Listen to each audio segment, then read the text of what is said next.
안녕하세요. 데일리 ESG 이슈. 오늘은 이 스타벅스의 끊이지 않는 인종차별 문제, ESG 중 S 관리는 어떻게와 관련된 소식을 좀 전해드리도록 하겠습니다. 제가 일전에 소개한 것처럼 이 기업에서 비재무 정보의 중요성은 나날이 커지고 있습니다. 근데 이 어떠한 리스크가 끊임없이 반복하는 기업에 있어서 여러분들은 투자를 또는 이 기업에 대한 평가를 어떻게 내리실 것 같으세요? 오늘은 일례로 이 스타벅스의 사례를 가지고 여러분들이 좀 어떻게 볼 수 있는지 설명을 좀 해드리도록 하겠습니다. 스타벅스에서 또 인종차별 문제가 벌어졌습니다. 스타벅스는 인종차별 문제가 발생할 때마다 대책을 내놓고 시정하겠다라는 입장을 밝혔지만 끊임없이 반복되는 문제, 이 리스크 관리가 잘 이루어지지 않는다는 의심의 눈초리도 받고 있습니다. BBC에 따르면요, 아일랜드의 한 스타벅스 매장에서 아시아계 고객이 주문한 음료 용기에 이 재진 눈을 그려서 약 한 1,600만 원의 위자료를 배상하게 됐는데요. 통상 이 재진 눈은 아시아인을 비하하는 인종차별적 표현입니다. 당사자는요, 아일랜드 직장관계위원회에 진정서를 냈습니다. 이 19세기 풍자 만화처럼 공격적이고 상상력도 빈곤했다면서 이가 명백한 인종차별이라고 지적한 바 있는데요. 스타벅스는 해당 직원이 모욕감이나 불쾌감을 주려는 의도는 아니었다 하면서 WRC의 결정에 유감스럽다는 입장을 보였습니다. 스타벅스는 어떤 종류의 차별에 관해서도 불관용의 입장을 가지고 있다. 이런 일이 재발하지 않도록 하겠다고 밝혔습니다. 그러나 왜 우리나라에서도 그런 일들이 많잖아요. 이런 문제 다시는 재발하지 않도록 하겠다. 최근 LG 디스플레이의 화학물질 누출 사건도 그렇고요. 총수도 그렇죠. 이 재벌 총수들도 다시는 이런 일이 없도록 하겠다라면서 고개를 숙이는 모습을 자주 보여줍니다. 그러나 이런 것들이 반복해서 발생하면서 이걸 받아들이는 고객들, 그리고 우리 소비자들, 그리고 우리 시민들의 피로도는 굉장히 높아지겠죠. 여러분들은 재벌 총수가 사과를 하면 믿으세요? 저는 약간 이게 반복이 되다 보면 진정성이 떨어진다고 생각이 되거든요. 그런 측면에서 이 인종차별 문제, 이 스타벅스의 인종차별 문제는 정말 고질병이라고 할 수도 있겠습니다. 작년 7월에는요, 이 무슬림 여성이 미국 스타벅스에서 음료를 주문한 뒤에 ISIS라고 적힌 컵을 받기도 했고, 아시아인 손님이 주문한 음료에 찢어진 눈을 그리거나 직원들에게 이 흑인의 생명도 소중하다는 문구가 적힌 티셔츠를 착용하지 말라고 지시하기도 했는데요. 특히 스타벅스에 대한 불매 운동이 벌어진 일이 있었는데, 스타벅스 매장에서 기다리던 아무런 죄가 없던 흑인 남성 2명이 가만히 앉아있다가 경찰에 연행된 사례가 있어요. 당시 이는 이 인종차별이라는 논란이 불거지면서 매장에 수십 명의 시민이 몰려와서 항의 시위도 벌이고 스타벅스 불매 운동도 일어난 바 있습니다. 이 문제는 이런 부정적인 언론 보도로 스타벅스가 약 1,600만 달러에 가까운 피해를 보기도 했다는 점입니다. 스타벅스에 대한 이 부정적인 감정이 확산이 되자 CEO는 우리의 잘못은 알고 그것을 해결하기 위해 취할 수 있는 조치들을 배우고 있다면서 피해자에게 직접 사과하기도 했어요. 이후 본사 및 모든 매장 8,000여 곳은 하루 동안 문을 닫고 인종차별 예방 교육을 받았는데요. 일시 폐점으로 인해서 예상되는 판매 손실은 약 21억 원에 달하기도 했습니다. 또 최근에는 인종 형평성 문제 해결을 위해서 4년간 1억 달러를 투자한다는 결정을 내리기도 했어요. 근데 여기서 살펴볼 수 있는 게 이겁니다. 여러분, 리스크 관리를 잘 못하는 기업은요, 그만큼 손실로 돌아온다는 겁니다. 이 리스크 관리가 제가 계속 설명을 하고 있는 것처럼 옛날에는 사실 불매 운동도 지속됐지만 그게 끝이 있잖아요. 다시 사람들이 사게 된단 말이에요.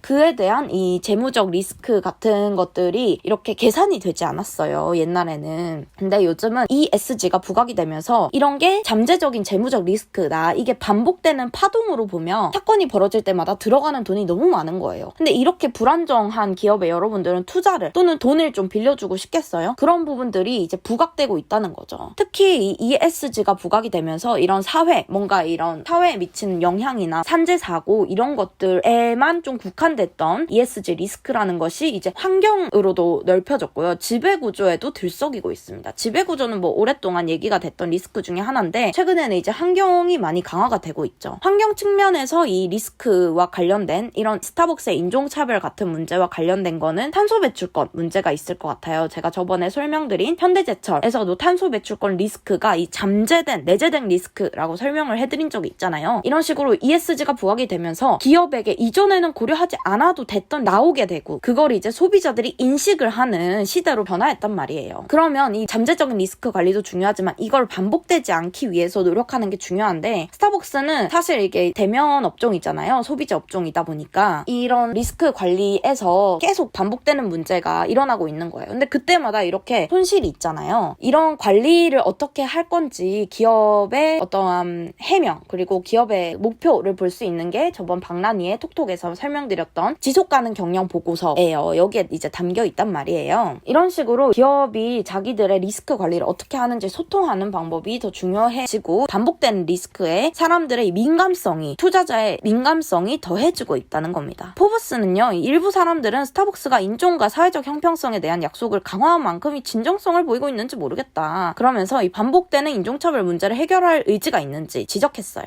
이런 식으로 반복되는 일에 있어서 기업이 굉장히 취약하다는 것, 그리고 여러분들이 이런 장기 투자를 할 때도 이런 요소를 고려해야지 나의 원금의 손실이 덜하단 말이에요. 그런 것도 그렇고 앞으로 이 기업은 사회 속에서 살아가기 위해서 더욱더 이런 리스크 관리, ESG에 대한 초점을 맞추고 이를 위한 위험 관리가 더욱 중요해지는 시대가 오고 있음을 좀 이 사례를 보고 알 수 있습니다. 지금까지 미뤄뒀던 문제들이 요즘에는 정말 이제 중요한 지표로, 중요한 가치로서 떠오르고 있는 시대예요. 여기에 맞춰서 이제 변하지 않는 기업들은 도태될 가능성이 커진 거죠. 옛날에는 재무제표라든지 이 사업의 안정성만 있으면 투자를 받을 수 있었고, 그리고 투자를 할 수 있었고, 이런 것들은 사실 이제 중요도에서 좀 밀려났었죠. 주변부의 문제들이었어요. 기업이 사회에 미치는 영향, 환경에 미치는 영향들은. 그렇지만 이제 이거는 기업 내부적인 문제로 초점이 바뀌었다는 겁니다. 감사합니다. 내일은 더 재밌는 이슈로 찾아오겠습니다.